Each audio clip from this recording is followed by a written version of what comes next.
సామెతలు 4వ అధ్యాయం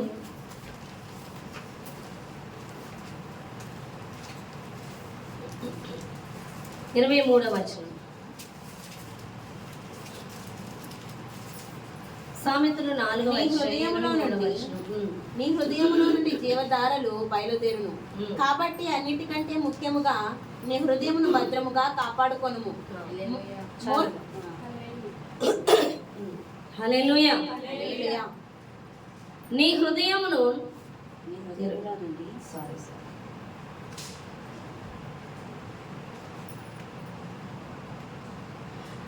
నీ హృదయములో నుండి జీవధారలు బయలుదేరును, కాబట్టి అన్నిటికంటే ముఖ్యంగా నీ హృదయమును భద్రముగా కాపాడుకొనుము. హల్లెలూయా. మనలో నుండి జీవధారలు బయలు వెళ్తాయంట, జీవపు ఊటలు. కాబట్టి మన హృదయమును దేవుడు కాపాడుకోవాలి. చూడండి, మనం జాగ్రత్తగా విన్నాము. చాలా మంది ప్రార్థన చేసేటప్పుడు, యేసయ్యా నన్ను దీవించండి, నన్ను ఆశీర్వదించండి, నన్ను అభిషేకించండి, నాలోకి రండి, నాకు విడుదల ఇవ్వండి, ఈ సమస్య నుంచి నన్ను విడిపించండి అని ప్రార్థన చేస్తూ ఉంటారు. సమస్య రాగానే నేను ప్రార్థన కేటాయించట్లేదు, నేను ఎక్కువ ప్రార్థన చేసేయాలి, ఈ సమస్యతో పోరాడాలి, ఈ సమస్యలో నేను గెలవాలి, దేవుని సన్నిధి దిగివచ్చినంతగా నేను ప్రార్థన చేయాలి అన్న ఊహలు చేస్తూ ఉంటారు. కానీ ఎప్పుడైతే యేసు ప్రభువాన్ని హల్లెలూయా, ఎప్పుడైతే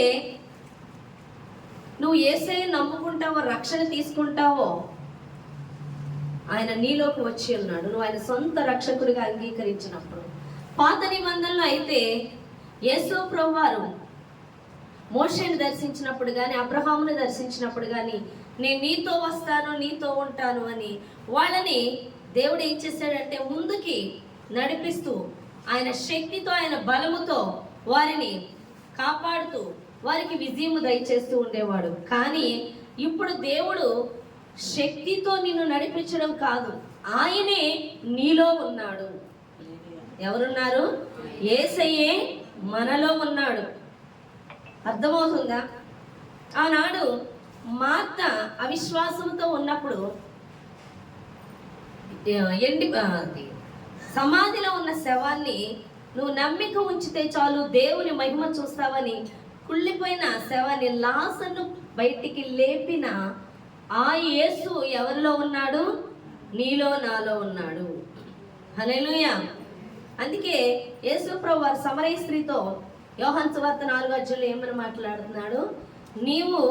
నిన్ను దాహమునకు అడుగుతున్న వారు ఎవరో తెలిస్తే నువ్వే దాహమునకు నన్ను నీళ్ళు ఇమ్మని అడుగుతావు. నేనిచ్చు నీళ్లు నీకెన్నటికీ దాహాన్ని వేయనివ్వదు, అవి నీ కడుపులో నుండి జీవజలపు ఊటలు ఉప్పుతూ ఉంటాయి అన్నాడు. హల్లెలూయా. అంటే ఎవరు ఆ జీవధారలు? యేసు ప్రభువారు. ఈ జీవధారలు ఎక్కడున్నాయి? నీలో ఉన్నాయి. అనగా క్రీస్తు నీలో ఉన్నాడు. హల్లెలూయా.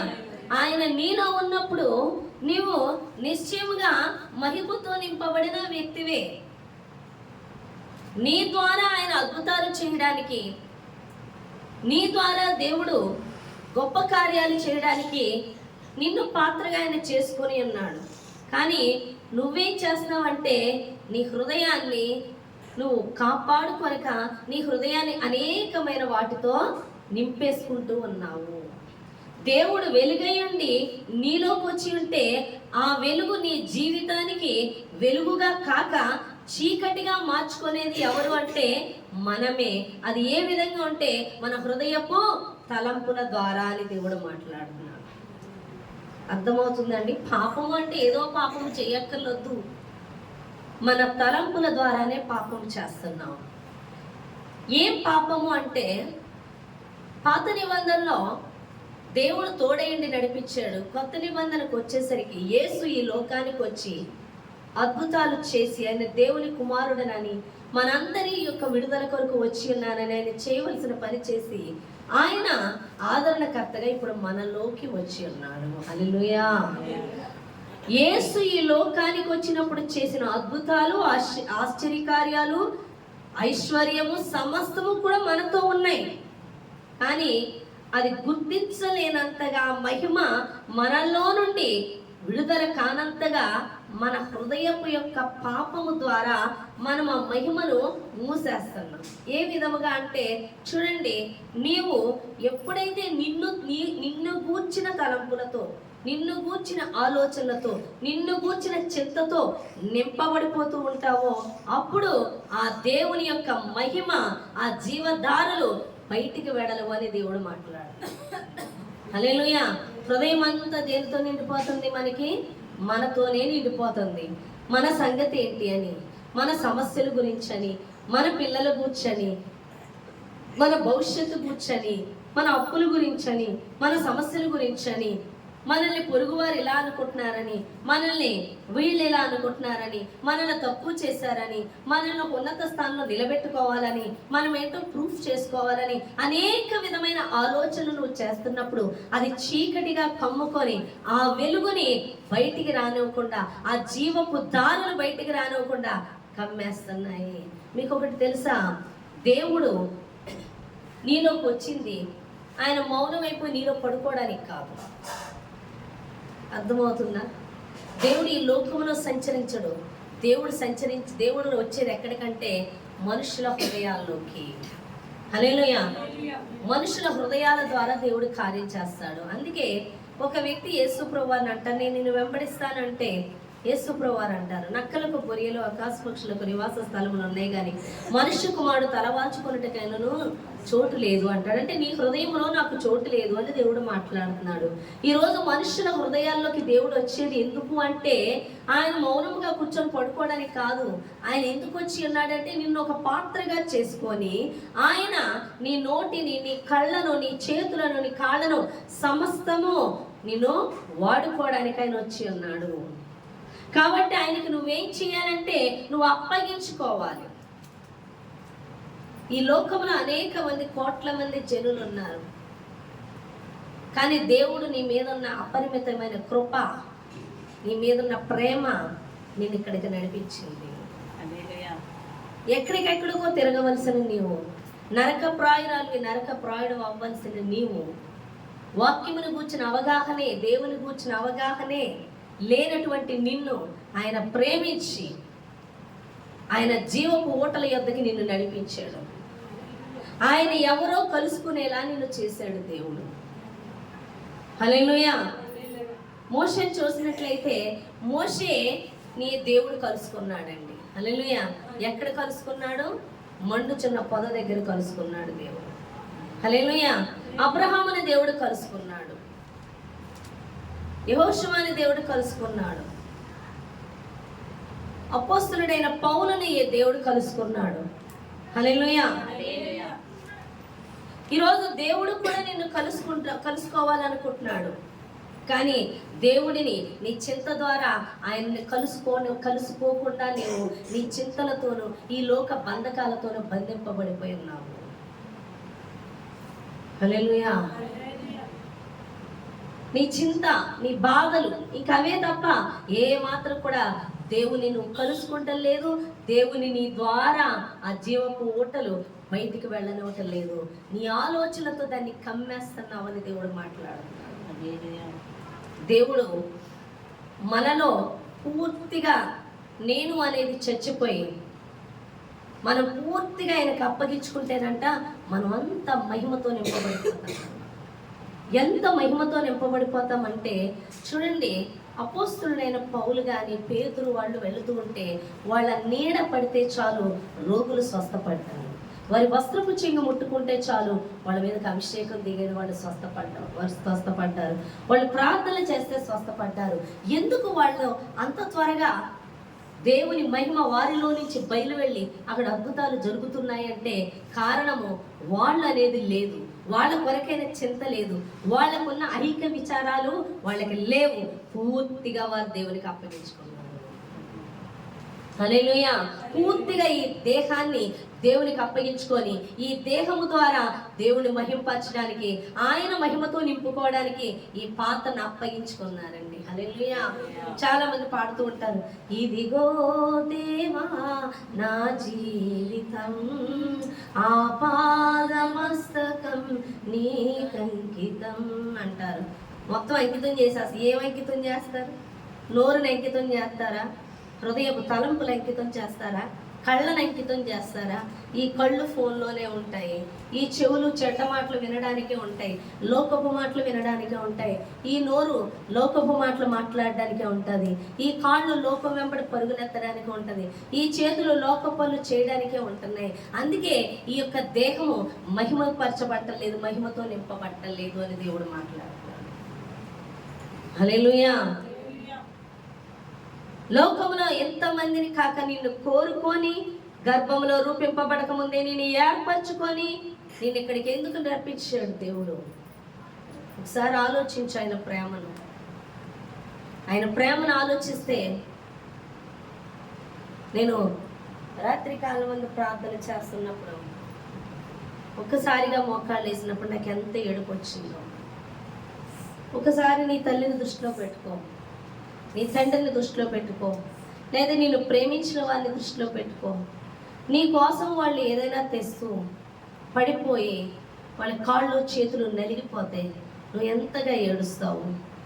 నీకు ఏ ఫీజో తేవడానికో, నేను పోషించడానికో వాళ్ళు పనికి వెళ్ళి చేతులు కాళ్ళు నలగొట్టుకుంటే నువ్వు ఎంత ఏడుస్తావు? మరి దేవుడు నీ కోసం తన దేహాన్ని చీల్చేశారు, తన చేతులు కాళ్ళలో మేకులు కొట్టారు. ఆయన పూర్తిగా తన దేహాన్ని చివరి రక్తం బొట్టు కారే వరకు కూడా అప్పగించేసుకున్నాడు.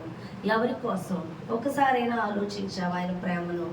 ఒక్కసారైనా ఆలోచించే క్షణ తీరిక ఉందా నీకు? ఆయన నలగొట్టారు ఆయన శరీరాన్ని, మేకులు కొడుతున్నా సరే భరించాడు. ఎవరి కోసం? నీ కోసము నా కోసం కాదా? ఆయనకి భరించవలసిన పనేంటి? మనల్ని ప్రేమిస్తున్నాడు కాబట్టి. సమస్త శరీరాన్ని కూడా చీరేస్తున్నా సరే ఆయన అప్పగించేసుకున్నాడండి. ఉమ్మూసారు, గుద్దారు, పిడిగుద్దులు, అవమానపరిచారు, ముళ్ళ కిరీటాన్ని పెట్టారు, సిలువను మోయించారు, రాళ్లలో నడిపించారు, మోకాళ్ళు అరిగిపోయేలాగా ఆయన నడవలేకపోతున్నా సరే ఆయన నడిపించారు. అవునా కాదా? చివరి రక్తం బొట్టు వరకు కూడా కార్చాడు. అంతగా ఆయన ప్రేమించినప్పుడు ఒక్కసారైనా ఆయన ప్రేమను మనం ఫీల్ అవుతున్నామా చెప్పండి? ఒక్కసారైనా ఆయన ప్రేమను గుర్తిస్తున్నామా? పైగా నిన్ను లోకములో ఆయన్నే ఎరుగని నిన్ను, దేవుడంటే తెలియని నిన్ను దేవుని వద్దకి నడిపించి ఆయన గురించిన అవగాహన కల్పిస్తున్నాడంటే నేనెంతగా ప్రేమిస్తున్నాడో, నేనెంతగా ఆయన పాత్రగా వాడుకోవాలని ఆశపడి నేను ఇక్కడికి నడిపిస్తున్నాడో ఆలోచించు. అటువంటి యొక్క పాత్రను దేవుడికి అప్పగించక, మనము ఆయన ప్రేమను గ్రహించక ఎంతగా మనం లోకానికే అప్పగించుకుంటున్నాం శరీరాన్ని. ఒకసారి జ్ఞాపకం చేసుకోండి అని దేవుడు మాట్లాడుతున్నాడు. అని చూడండి, వెనుకగా నన్ను ఎంతో ప్రేమించుచు సిలువపై బలి అయితివి, నా కొరకై రక్తము కాచి కళంకము కడిగితివి. నన్ను ఎంతో ప్రేమించుచు సిలువపై బలి అయితివి, నా కొరకై రక్తము కాచి కళంకము కడిగితివి. పుట్టక ముందే వేరుపరచే నీ కొరకై బ్రతకాలని, పుట్టక ముందే వేరుపరచే నీ కొరకై బ్రతకాలని. ఎవరి కొరకండి? ఆయన కొరకు బ్రతకాలని. నీ కోసం నా కోసం ప్రాణం పెట్టాడు. హల్లెలూయా. నీ కోసం నా కోసం ప్రాణం పెట్టాడు ఆయన. ఎవరి కోసం? మన కోసం ప్రాణం పెట్టాడు. హల్లెలూయా. ఒకసారి గుర్తించామా ప్రేమని? మనల్ని ఎందుకు ఏర్పరచుకున్నాడు, మనల్ని ఎందుకు ఇక్కడికి నడిపించుకున్నాడు? లోకంలోనిది ఏది చేరక 100% ఆయన్ని పాత్రగా ఆయనకి నువ్వు అప్పగించుకోవాలి. ఆయన నీలోకి వచ్చి మౌనంగా కూర్చోవడానికి కాదు, నీ ద్వారా ఆయన పని చేయడానికి. నీ ద్వారా పని చేయాలంటే దేవుడు ఒక మాట చెప్తున్నాడు, ఏంటంటే నీ కాడి నా మీద మోపు, నా కాడి నువ్వు అది సులువు అని దేవుడు మాట్లాడుతున్నాడు. హల్లెలూయా. ఆ మాట ఉంది, చూద్దాం. చూడండి,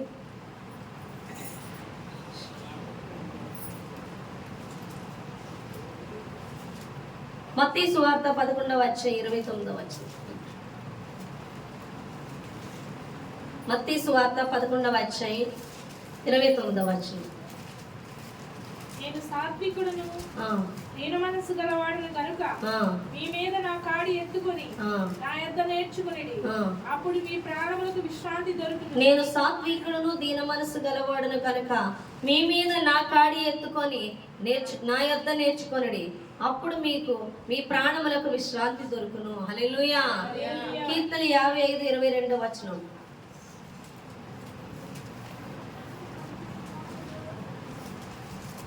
కీర్తన 55:22. నీ భారము యెహోవా మీద మోపుము, ఆయనే నిన్ను ఆదుకొనును, నీతిమంతులను ఆయన ఎన్నడూ కలుగనీయడు. హల్లెలూయా. నీ భారము యెహోవా మీద మోపుము, ఆయనే నిన్ను ఆదుకొను, నీతిమంతులను ఆయన ఎన్నడూ కదలనీయడు. హల్లెలూయా. నీ భారాలను మోసుకున్నంతసేపు ఆయన పాత్రగా నువ్వు వాడబడవు. నీ సమస్యను గురించి నువ్వు ఆలోచిస్తూ, నువ్వు చింతిస్తూ, నా సమస్యను గురించి నేనే పరిష్కరించుకోవాలనుకున్నంతసేపు దేవుని మహిమగల పాత్రగా నువ్వు వాడబడవు. నీ కోసం నువ్వు చింతిస్తున్నంతసేపు, నీ కుటుంబం గూర్చి నువ్వు చింతిస్తున్నంతసేపు, నీ చుట్టూ ఉన్న సమస్యల గురించి నువ్వు చింతిస్తున్నంతసేపు దేవుని పాత్రగా నువ్వు వాడబడవు ఎంత మాత్రము.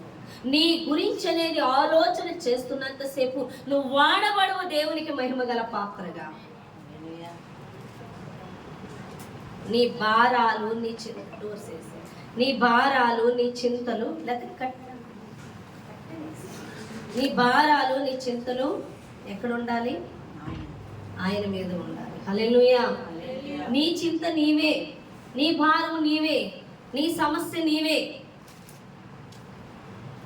అన్నీ నీవే మోసేస్తూ ప్రభువా అని ప్రార్థన చేసేస్తూ, ఏంటో వాక్యం చదివేస్తూ, ఏదో పరిచర్య చేసేస్తే దేవుని అద్భుతాలు జరగవు, దేవుని ఆశీర్వాదము నువ్వు చూడవు, దేవుని మహిమ నువ్వు చూడవని దేవుడు మాట్లాడుతున్నాడు.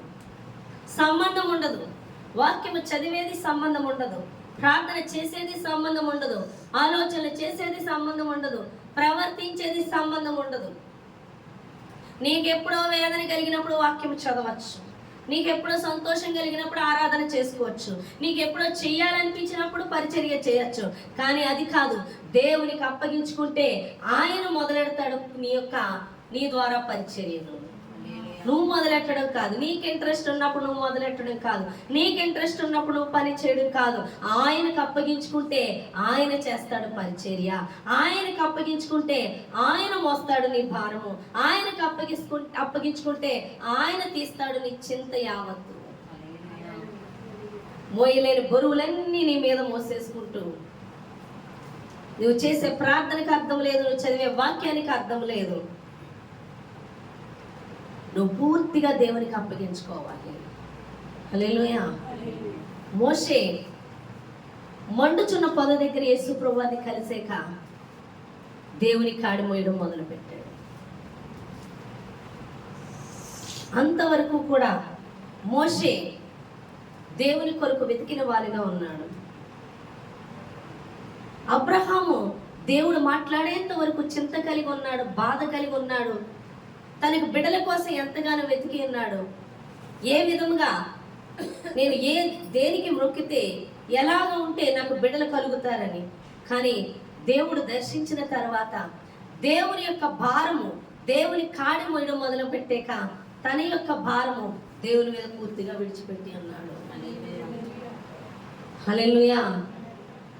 ఈరోజు నువ్వు చేసే ప్రార్థన, ఈరోజు నువ్వు నడిచే దేవునితో యొక్క నడిపింపు, ఆ సహవాసము నిన్ను ఒకనొక దిక్కున దేవుని కలుసుకుంటుందా? అది నీ భారం ఆయన మీద, ఆయన కాడి నీ మీద మోసుకునే స్థాయికి మీరు వెళ్ళారా? ఒకవేళ ఆయన భారం నీకు చెప్పి నీ కాడి నా మీద మోపు, ఇదిగో నా కాడి ఇదని దేవుడు చెప్పినప్పుడు నువ్వు పూర్తిగా నీ చింత, నీ భారము యావత్తు విడిచిపెట్టి, నేను అనేది విడిచిపెట్టి దేవుని యొక్క పని విషయంలో ఆ భారాన్ని కలిగి వెళుతున్నావా అని దేవుడు మాట్లాడుతున్నాడు. ఎంతమందికి అర్థమవుతుందో చెప్తున్నది. వాక్యం వింటున్నారు, సమస్యల గురించి ఆలోచిస్తున్నారు, సమస్య కోసమే పరిష్కారాన్ని పరుగులెడుతున్నారు, కానీ దేవుడు చెబుతున్నది ఏంటో గ్రహించట్లేదు. నేను దేవుని యొద్దకు వచ్చాక సమస్యల గురించి చూస్తూ వెతుకుతూ ఈ సమస్య పరిష్కారానికి దేవుని యొద్దకు వెతికినప్పుడు, నేను దేవుని కలుసుకున్నప్పుడు దేవుడు అన్నాడు, నీ యొక్క సమస్యలన్నీ నాకు అప్పచెప్పు, నా భారం ఇది అని దేవుడు మాట్లాడాడు. ఏంటి ఆ భారం అంటే, నశించు వారికి నీ సువార్తను ప్రకటించాలి అని దేవుడు మాట్లాడాడు. పూర్తిగా నువ్వు నాకు అప్పగించుకుంటే నీవన్నీ నేను చూసుకుంటానని దేవుడు మాట్లాడు, స్పష్టంగా మాట్లాడాడు. నీకు ఆహారమా, నీకు వస్త్రమా, సమస్తము నేను చూసుకుంటా, అయితే నువ్వు చేయవలసింది నా సువార్తను ప్రకటించాలి, ఈ సర్వసత్యమును గురించి ప్రకటించాలి. ప్రభు బోళ్ళు చర్చిలోనే బోళ్ళు మంది ఉన్నారు. ఎందుకు? ఎంతమంది అందులో పరలోక రాజ్య సంబంధులు, ఎంతమంది ఆత్మ సంబంధంగా నడుచుకుంటున్నారు? ఆయన పరిశుద్ధుడు కాబట్టి పరిశుద్ధతకు తగినట్లుగా ఉంటున్నారా? వారి యొక్క దేహాలను వారికి దేవునికి ఆలయంగా అప్పగించుకుంటున్నారా? ఆయన పని చేయడానికి పూర్తిగా సమర్పించుకుంటున్నారా? లేకపోతే ఆయన ఒక మూల కూర్చోమని వాళ్ళ పనులు వాళ్ళు నెరవేర్చుకుంటున్నారా? ఎంతమంది ఆయనకి సాధనాలుగా అప్పగించుకుంటున్నారని దేవుడు మాట్లాడుతున్నాడు. హల్లెలూయా. ఈరోజు నీ సమస్య తీర్చబట్టలేదు, నీ సమస్యకు విడుదల రావట్లేదు, నీ సమస్యల గురించి చింతించే కొద్ది అది పెద్దదవుతుందంటే కారణం నీ సమస్యను గురించి నువ్వే చింతిస్తున్నావు. దేవుడికి ఈ దేహమును వాడనివ్వటం లేదు. నీ నోటిని కానీ, నీ చెవులను కానీ, నీ కళ్ళని కానీ, నీ చేతులను కానీ, నీ దేహాన్ని కానీ ఆయన అప్పగించట్లేదు. నీ సమస్యల గురించి నీవే ఆలోచిస్తున్నావు. అందుకే ఏ మాత్రం కూడా జీవ జలపు దారులు నీలో నుంచి బయటికి వెళ్ళట్లే.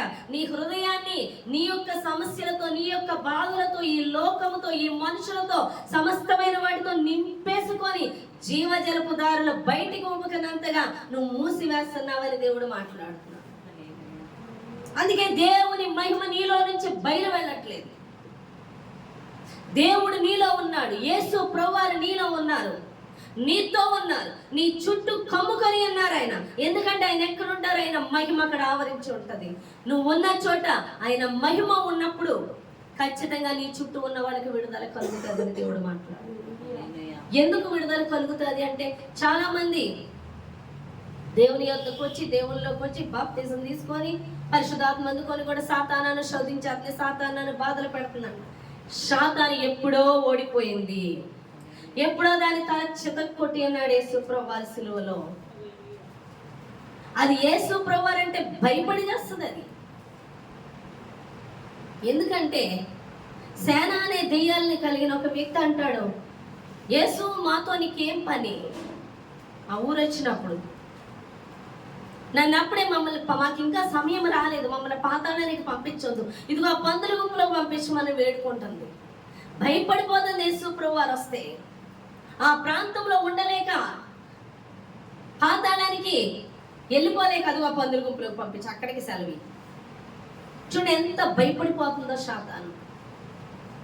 యేసు ప్రభువారితో నువ్వు నింపబడి ఉన్నప్పుడు, నువ్వు చింతల గురించి, నీ భవిష్యత్తు గురించి, నీ ఫ్యూచర్ గురించి, నీ సమస్యల గురించి, నీ గురించి ఆలోచించకుండా ఆయన గూర్చి ఆలోచించడం, ఆయన పని గురించి ఆలోచించడం, ఆయన చిత్తముని గురించి ఆలోచించడం, ఆయన భారాన్ని కలిగి ఉన్నప్పుడంట నువ్వు మహిమతో ఉంటే సాతాను అక్కడ గడగడలాడిపోతుంది.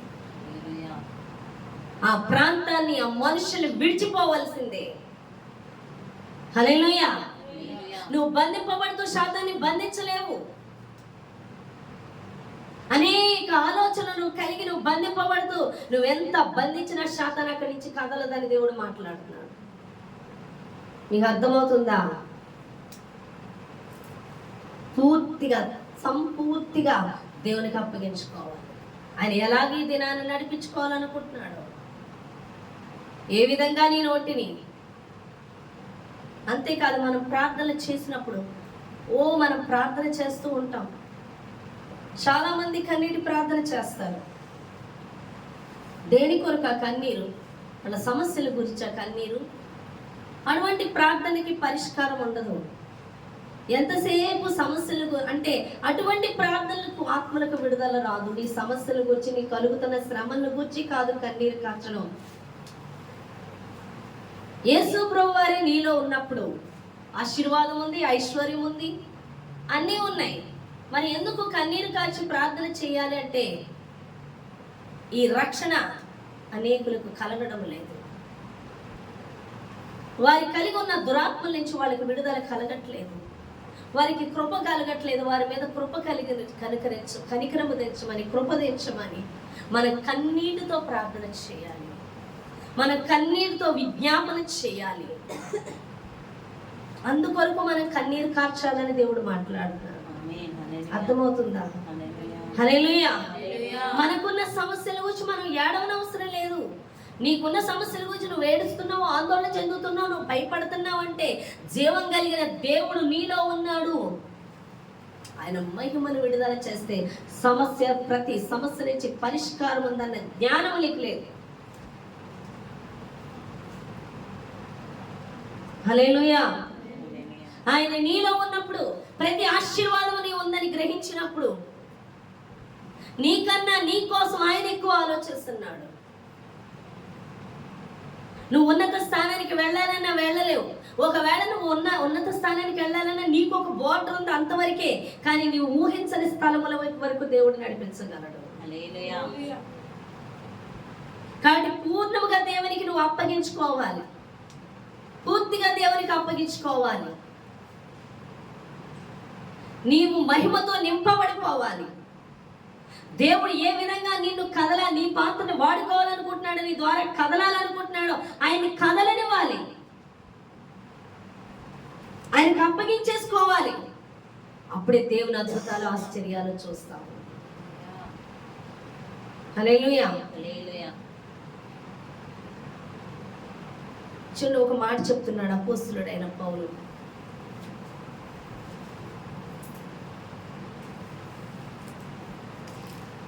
కొరింథీయులకు రాసిన పత్రిక 9వ అధ్యాయం 16వ వచనం. కొరింథీయులకు రాసిన పత్రిక, మొదటి కొరింథీయులకు రాసిన పత్రిక, మొదటి పత్రిక 9వ అధ్యాయం 16వ వచనం. నేను సువార్తను ప్రకటించుచున్నాను, నాకు అతిశయ కారణము లేదు. సువార్తను ప్రకటింపవలసిన భారము నా మీద మోపబడి ఉన్నది. అయ్యో, నేను సువార్తను ప్రకటింపకపోయిన ఎడల నాకు శ్రమ. హల్లెలూయా. నేను సువార్తను ప్రకటించుచున్నాను, నాకు అతిశయ కారణము లేదు. సువార్తను ప్రకటింపవలసిన భారము నా మీద మోపబడి ఉన్నది. అయ్యో, నేను సువార్తను ప్రకటింపకపోయిన ఎడల నాకు శ్రమ. సువార్తను ప్రకటింపకపోతే ఎవరికి శ్రమ? మనందరికీ. మనమందరం సువార్త ప్రకటించాలి, నశించిపోతున్న ఆత్మలకు విడుదల కలగాలి అన్న భావము కలిగి ప్రార్థన చేయవారు ఎవరు అంటే ఆయన సన్నిధికి నడిపించి ఆయన్ని గర్భమునందు రూపింపబడక ముందే మనల్ని ఏర్పరచుకొని మనల్లోనికి వచ్చి ఆయన ఉన్నది ఎందుకు అంటే సువార్త వెళ్ళని ప్రాంతాల కొరకు, నశించుతున్న ఆత్మల కొరకు కన్నీరు కార్చడానికి ఆయన నీ పాత్రను సిద్ధపరచుకుంటున్నాడు. హల్లెలూయా. చర్చకొచ్చేది ఎందుకంటే అద్భుతాలు, ఆశ్చర్యాల కోసమా? ఎప్పుడో ఆయన నీకు అప్పగించేసుకున్నాడు. నీ భారం ఆయన మీద మోపు. ఆ మాట ఉంది చూడండి, నీ భారము యెహోవా మీద మోపు, అప్పుడు ఆయన నీ ఉద్దేశాలను నెరవేర్చునని.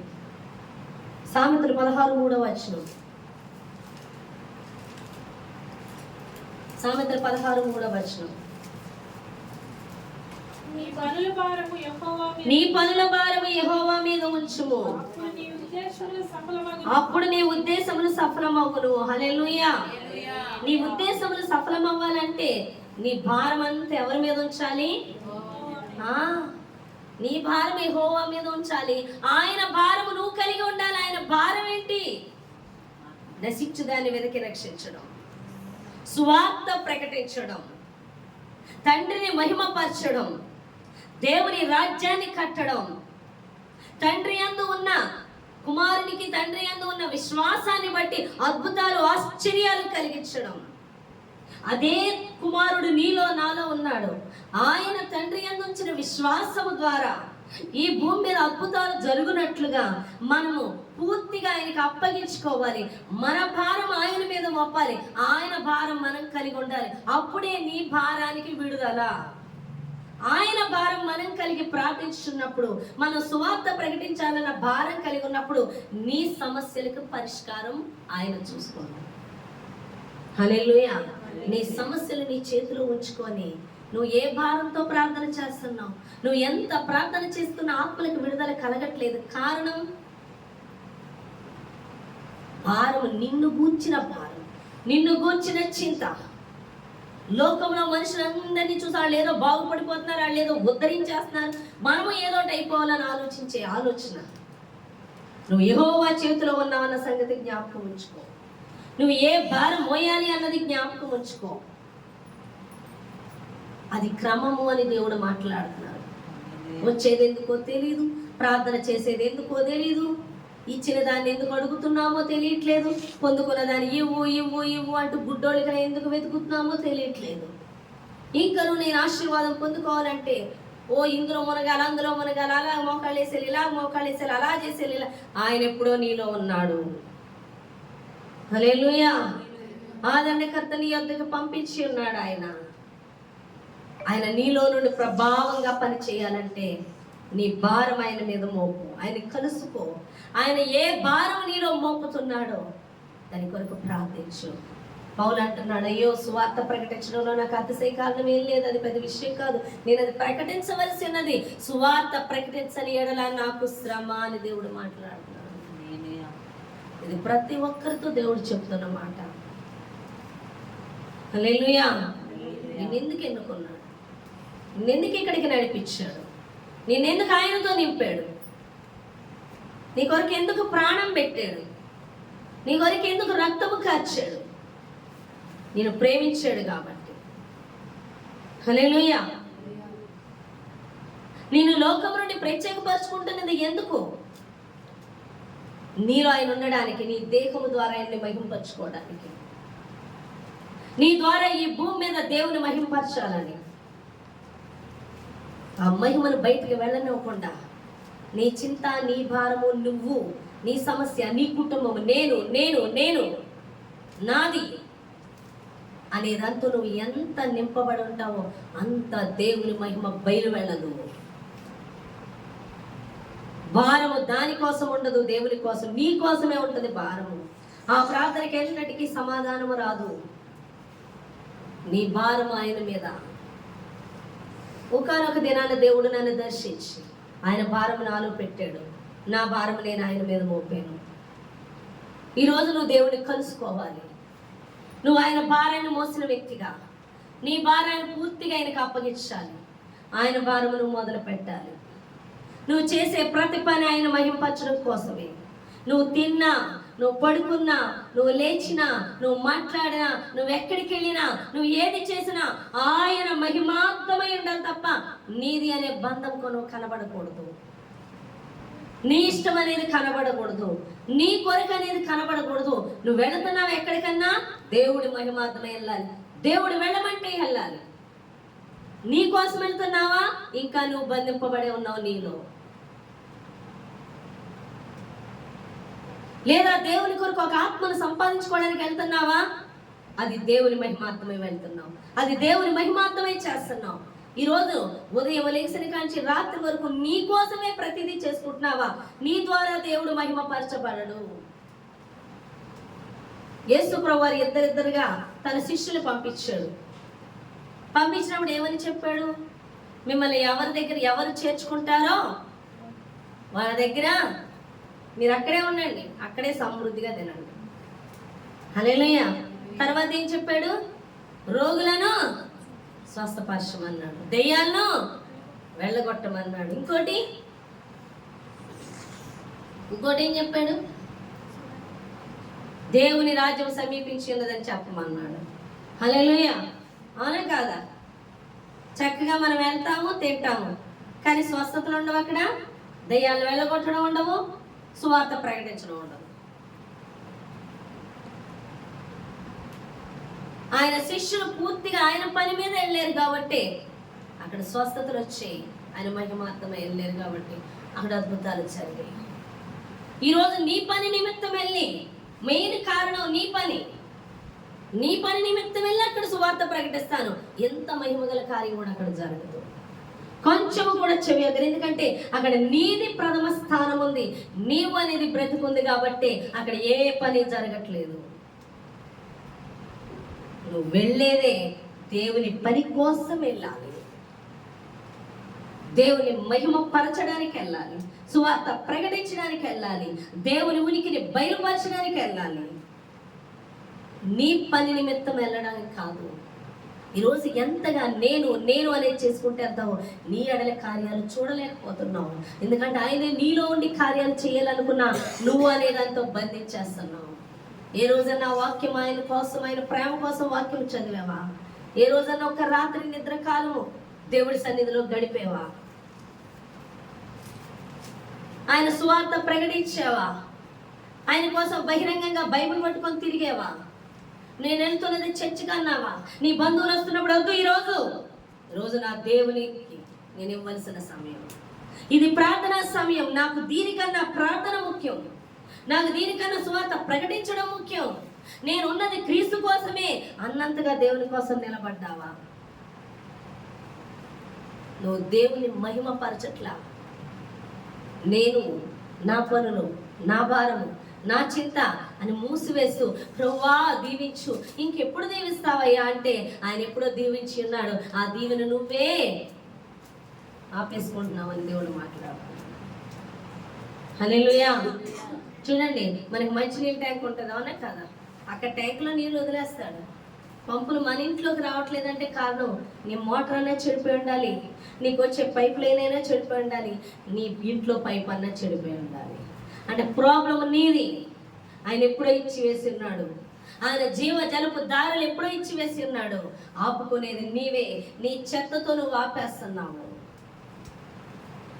నీ చింతతో నువ్వు ఆపేస్తున్నావు, నీ భయంతో నువ్వు ఆపేస్తున్నావు, నీ ఆలోచనతో నువ్వు ఆపేస్తున్నావు. నీ భారం యావత్తు ఆయన మీద వేసేస్తే, నేను అనేది నా కోసమనే ఆలోచన తీసివేస్తే 100% ఆయన పని చేస్తాడని దేవుడు మాట్లాడుతున్నాడు. ఆయన భారం మోయమని మాట్లాడుతున్నాడు. హల్లెలూయా. ఎంతమందికి అర్థమైంది? హల్లెలూయా. ఎప్పుడైతే ఆయన కొరకు వాడబడతావు పూర్తిగా నువ్వు మహిమపరచబడతావు. నువ్వు ఎక్కడ అడుగు పెడితే అక్కడ విడుదల, అక్కడ స్వస్థతలు, అక్కడ అద్భుతాలు, అక్కడ ఆశ్చర్యకార్యాలు జరుగుతాయని దేవుడి దినాలు మాట్లాడుతున్నాడు. ఈ చిన్న మాటలు దేవుడు దీవించి ఆశీర్వదించిన గాక. ఆమేన్. ఆమేన్.